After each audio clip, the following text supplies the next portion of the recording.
Joe in Wilmette, Illinois. Hey, Joe. Roosevelt? Yes, hi. I did want your opinion on something I picked up in the Roosevelt documentary that I was re-watching. I also want to plug a couple other recent documentaries that are excellent. One is called 1971, and it's about the anti-war demonstrators that masterminded the burglary of a satellite FBI office. Right. Stole all the files, were never caught, leaked them to the media, and that ended up exposing all the illegal spying the FBI was doing by them being able to take these files. The other documentary is called The Day the 60s Died, and it shows some great footage of Nixon announcing the war in Cambodia, and that leading to the Kent State massacre. Yep. And they showed footage of the soldiers that are still alive and some of their footage of them going into Cambodia at that time. It's a really good documentary. Wow. Where are all these documentaries to be found? You can just get them online, do a search for The Day the 60s So they're on basically YouTube now or History Channel? Or PBS. PBS, okay. Stream, yeah. They're just fabulous. So what did you learn from the Roosevelt documentary that you wanted to share with us? There was a very telling moment.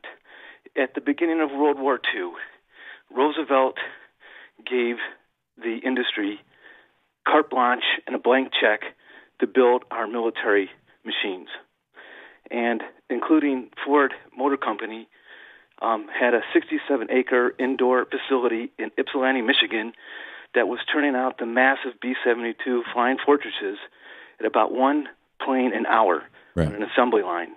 And during that time, there were zero productions of cars.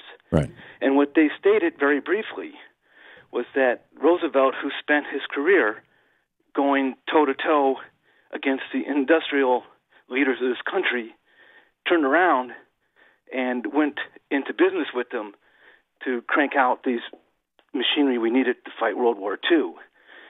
And it just occurred to me, it seems like that might have really derailed all kinds of progress that labor had. Now, certainly World War II helped labor in terms of gaining employment, union representation, and benefit increases. Let me, Joe, let me share with you what Dwight Eisenhower identified this. He said, before World War II, we had no permanent arms industry. We had no military-industrial complex of consequence. And we converted, as you point out, civilian to that. And then that metastasized and took on a life of its own. Here's the opening of Dwight Eisenhower's farewell address in 1961. His last speech to the nation as president. John Kennedy was coming in a couple of days later as, to be inaugurated. And here's, I think very elegantly, if it's the clip I think it is, this is Eisenhower talking about this. Check this out. Our military organization today bears little relation to that known of any of my predecessors in peacetime, or indeed by the fighting men of World War II or Korea. Until the latest of our world conflicts, the United States had no armaments industry. American makers of plowshares could, with time and as required, make swords as well.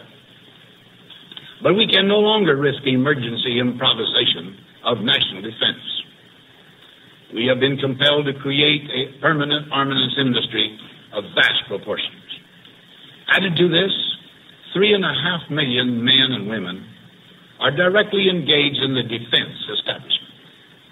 We annually spend on military security alone more than the net income of all United States corporations.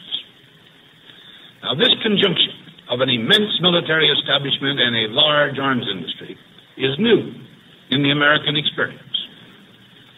The total influence, economic, political, even spiritual, is felt in every city, every state house, every office of the federal government. We must not fail to comprehend its grave implications. Our toil, resources, and livelihood are all involved.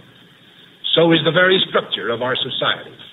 Now, this is the beginning, Joe, of the speech that he ends up with, where he basically says, beware of the military-industrial complex. And most people don't know about the beginning. But he's saying basically what you're saying, that this was the outgrowth of World War II. And actually, you could say the Korean War as well. Your thoughts? I absolutely agree. It just seems that what happened was kind of a missing link that Roosevelt started in establishing the separation of labor and the powers of industry, and World War II kind of derailed it and made industry another branch of our government. Right. That it seems that we've never been able to regain that lost ground. Right, and the amazing thing is that most people today, if you were to ask, most people today, at least under 50 or 60 years old, well, even then, if you were to ask most people today, have we always had a permanent arms industry in the United States? They'd say, sure. You go all the way back to George Washington. They were making cannons. Well, yeah, somebody was, but nothing like now. I mean, Dwight Eisenhower said, we have never before had this. Makers of plowshares could make swords, and that's what we did in World War II. Fascinating, Joe. Thanks for the tip on the documentary, and thanks for the call.